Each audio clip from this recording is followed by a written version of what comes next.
Hey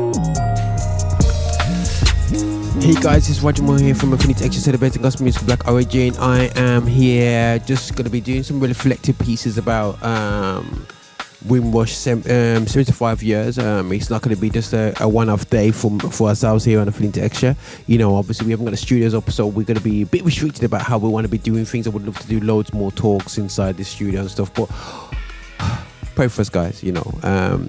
But listen, this piece that I'm just about to drop now, I was at Birmingham Town Hall with a Civic reception, and it was to do with Windrush, a lot of cool things. And I recorded a piece done by Professor Chinn, a historian, and I thought, you know, I'll put it out there for you to listen to, because I think sometimes, you know, I don't think we really respect a lot of people don't really respect what Afro-Caribbean people went through when they first came to this country, even before the date of Windrush, so before 75 years ago, and what we did as well, you know. And the context that this historian really brought to us was amazing, and enjoy the piece, and hopefully make your comments here, yeah. But this is Roger in Afrobeats Xtra, celebrating gospel music Black origin, and enjoy this piece right now. Blessings. I'm honoured to be with you today, not only as a historian and also as a citizen of Birmingham, but also for personal reasons. My uncle Johnny Brown was born in 1926. My late uncle Johnny Brown was born in 1926 in Port Antonio, in Portland. He came to Birmingham in 1949. He met my Auntie Vi, and they set up home together in 1952 in Trafalgar Road, Moseley. There were not many white women going out with black guys back then. She was spat on in the street. She was insulted. But they had, because my granddad was an illegal bookmaker and making a few bob, they were able to get a lodging house in Traff, where Mum and Dad would go to shebeens, curry goats, rum, and most of all music. And amongst the people that we used to go to those shebeens was a great friend of my family, the late and much lost Andy Hamilton, MBE.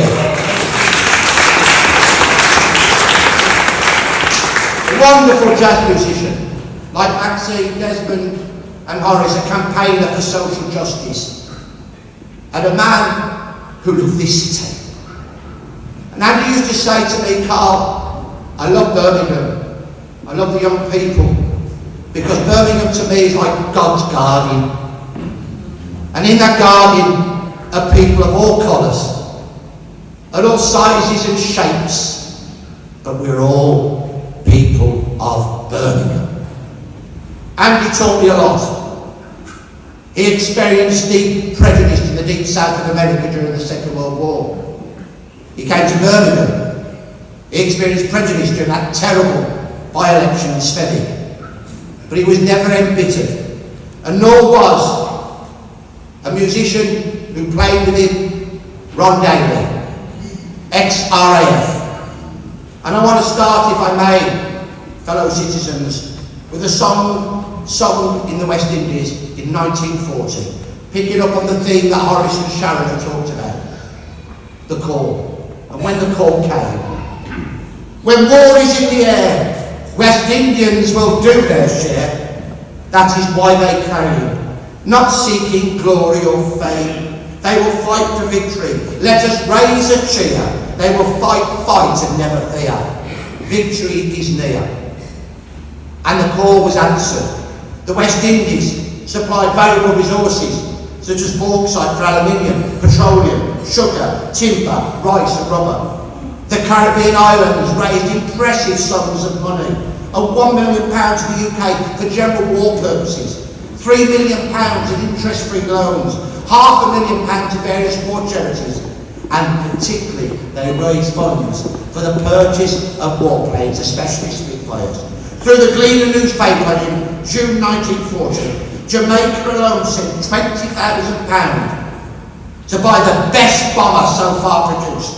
Within months, a further £5,000 was supplied to purchase plane number 8 of the Jamaican People's Squadron. And by 1941, Jamaicans had bought 12 Blenheim bombers. The smaller islands were as keen to help the mother country. As early as June 1940, Barbados had contributed £100,000 to help Britain. And in September, the island's Win the War Fund, sponsored by the Barbados Advocate, sent another £7,000. And as for the Lingwood and Windward Islands, their people paid for Spitfires and made significant contributions to numerous funds and charities. And amongst other donations, the Bahamas War Committee bought an American dive bomber for £10,000. I don't know if the British government has ever thanked the people of the Caribbean. But I say to you, as a white Englishman, thank you.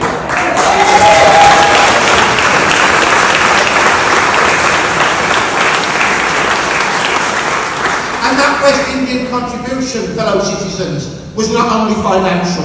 Hundreds of young West Indian women, they've been overlooked, hundreds of them were quick to volunteer as nurses and for the Auxiliary Territorial Service, whilst many men came over to work in ammunition factories. At the Birmingham Aluminium Casting and Smelling, they made parts for aircraft engines, and at the nearby Midland Motor Company, which supplied 70% of the castings for British tanks, their vital role was later acknowledged by a director who said, without the Caribbean workers, in the early part of the war, production would have been seriously impaired. Other West Indian men joined the fight, and the RAF in particular was popular, as it had introduced the Overseas Recruiting Scheme in 1940. This brought in several hundred aircrew, including pilots. And 4 months later, on the 1st of March 1941, the Birmingham Daily Gazette published a photo of a Jamaican sergeant's air gunner in a bomber. And then, between 1943 and 45, the RAF alone recruited 5,500 West Indian men, specifically for ground crew duties in the UK. But an Air Ministry confidential order from 1944 intimated that these patriotic men faced racial discrimination, and it stated that all ranks have to clearly understand that there is no colour bar in the RAF. The volunteers from the West Indies feel a close tie with the mother country, and the mainstream of their desire to serve is a strong sense of loyalty. Any instance of discrimination by white servicemen should be immediately and severely checked. The West Indian aircrew were sent home in 1945, but missing the hustle and bustle of England's big cities, and wanting to find good jobs and help revolve war-devastated Britain, some quickly made their way back.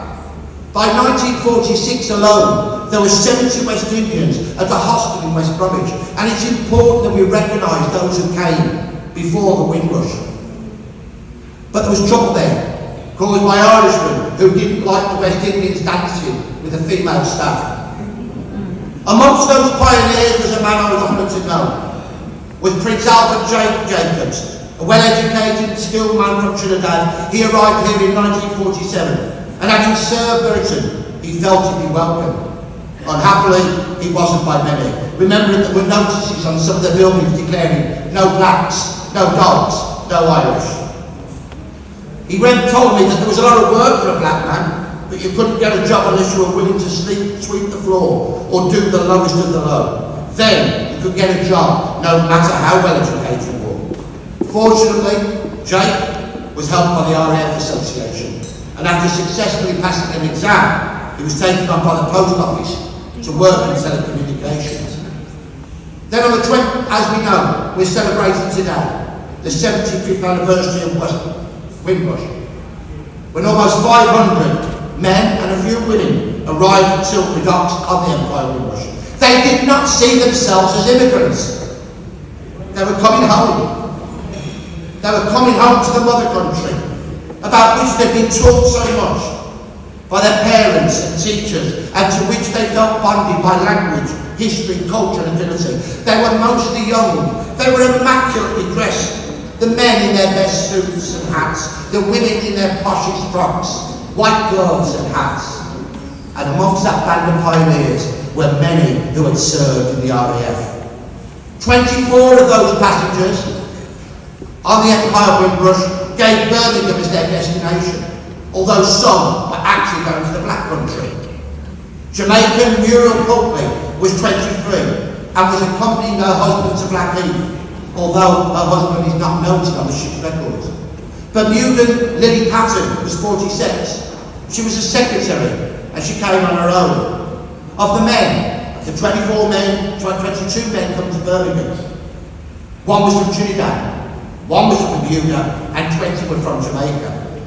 And I want to scotch another myth, that these men and women were unskilled. They were not.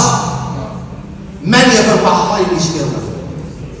3 of them were moulders, 2 were draftsmen, 2 were mechanics, 2 were carpenters, 2 were electricians, another couple were machinists, and there was an accountant, a tailor, a welder, a confectioner, a farmer, a decorator, 1 labourer, and 2 chauffeurs, one of whom was called Chinn, who may by his name seem to be of Chinese descent. Most were in their 20s, but the youngest who came to Birmingham was a Jamaican called Kenneth Murray, who was just 16. He was a decorator, and he was to go on to 262 Garrison Lane with several others. I've tried to find out what it was. It was a butcher shop. So what they were doing there, I don't know. At 37, Caleb Peterkin, a mechanic from Jamaica, was the oldest coming to Birmingham. Like many others, he was sent to the Causeway Green Hospital in Oldbury, but there were tensions there. 65 West Indians were there by August 1949, but 235 Polishmen, who again didn't like the West Indian men for dancing with white women. And there was an attack on the block where the West Indian men slept. You'll not be surprised to know that they were blamed, though outnumbered. One of them was a 26-year-old man called Sam, nicknamed Banjo Walker. A good name for him because he was a musician. He'd arrived on the Windrush, first of all gone to Liverpool, and then moved to Birmingham for work. He played the previous evening to the riot at the Highfield in Moseley with what was then termed his quintet, the Hot Swing Combo. But those that arrived in Birmingham with the Windrush were quickly disenchanted. Age 24, and having served in the RAF, Simon George Howe summed up that disenchantment. He said, I did my best for the mother country. I served with the RAF, and I came here expecting to better myself, but there seems to be a great colour bar here. A few weeks later, the Moss Beer Company in Erdington had to appeal in a local newspaper for comfortable lodgings for, quote, well-educated Jamaicans, ex-RAF, British subjects. Why? Again, the quote, they're really good types. How sad. Shamefully, the collar bar did flourish locally, as one recently arrived man revealed in February 1949. Noticing that there were vacancies for machine operators in a reputable business, he applied to the Central Labour Exchange. But immediately, the personnel department of the firm learned that I was collared. I was informed that I could not be employed merely on the grounds of my collar. A few places did offer work to West Indians, but still, he said, there are many coloured men walking the streets in search of employment, including skilled machinists and holders of the school certificate. Yet we are told that this country is facing a labour shortage. And a Jamaican ex-serviceman emphasised the suffering caused by discrimination. A clerk and a driver. He felt that my biggest problem is to find a situation in my trade, excuse me, because of my collar. Justifiably, he asked, why is it that during the years of war, my collar was appreciated for fighting for the freedom of this country? Why now am I looked upon as inferior? Surely we are entitled to some respect after fighting, and surely he was right.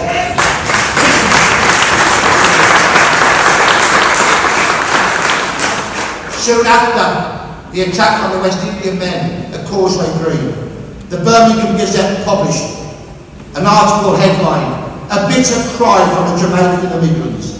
He was Horace Halliburton, who protested powerfully against the colour bar. Highly educated 24-year-old. He had knowledge of Latin. He spoke fluent Spanish.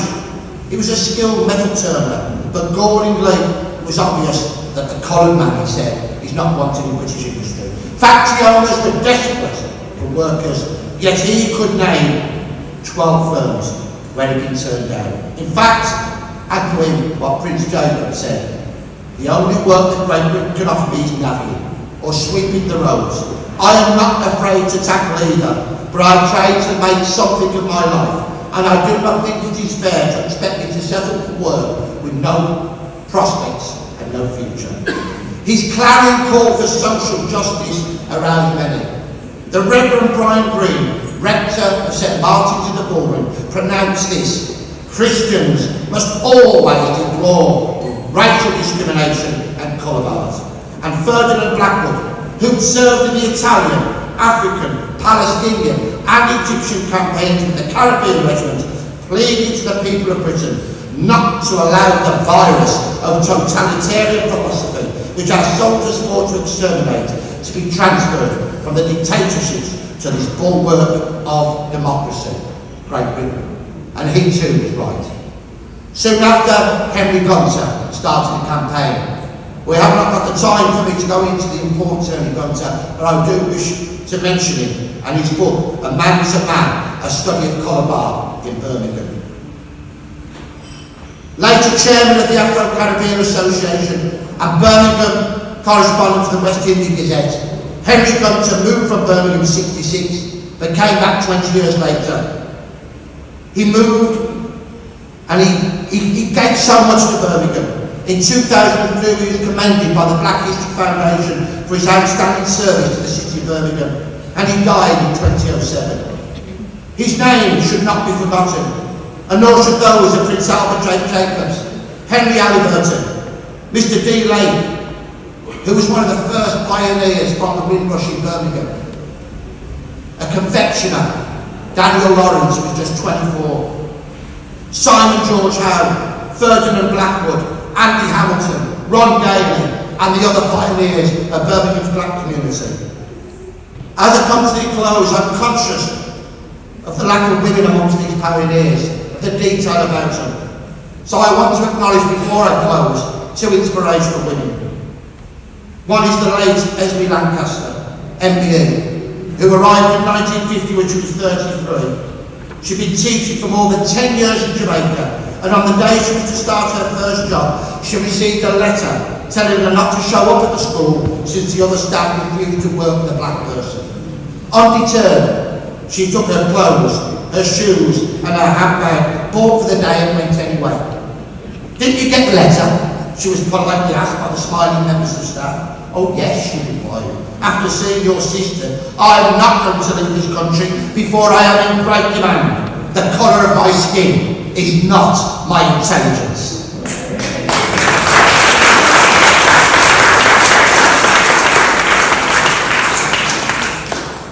Esme switched to work in the social services and did so much. I feel that I'm emotional now because the other lady that I wish to acknowledge is Eunice McGee Belgrave, MBE, from Stepford, who arrived in '57. I'm honoured to know her. She's worked tirelessly in her local community ever since, running a diverse range of projects including Shades of Black, set up in 1990 and '89 after the riots to help build pride and unity. Eunice, would you stand up and take our flag?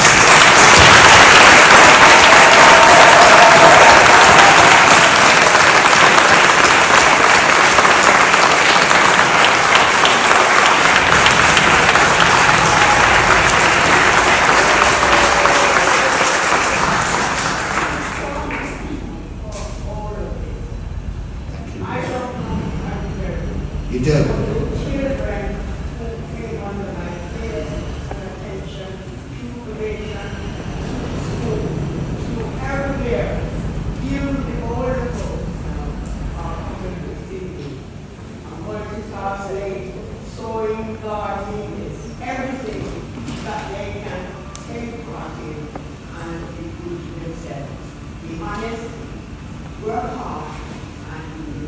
Thank you.